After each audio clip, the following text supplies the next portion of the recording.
izbio je i požar koji je međutim brzo ugašen. Uz nekoliko noćnih eksplozija na poljoprivrednom dobru Zadar teroristi su napali radnike.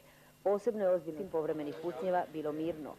Jake snage garde popunjene mladićima iz Sinja, Imotskoga, Livna i drugih mjesta Hercegovine ustrajno drže položaje u Kruševu, a zapovjednik jedinice garde kaže da je najveći problem čekanje, jer hrvatske se snage, tvrdi on, drže dogovorenog primirja koje međutim druga strana neprestano krši. Pitamo kako se vojska ponaša na ovome području. Vojska je povukla noćas te tenkove i na taj način je samo ovo vrijeme držanja te zone,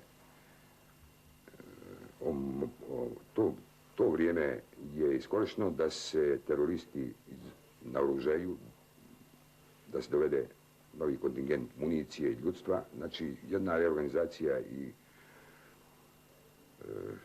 kompletiranje snaga za dalje dejstvo s njihove strane. Nema struje ni vode, hrana im se doprema iz Zadra, ali bi im od velike pomoći bilo lokalno stanovništvo ukoliko se vrati.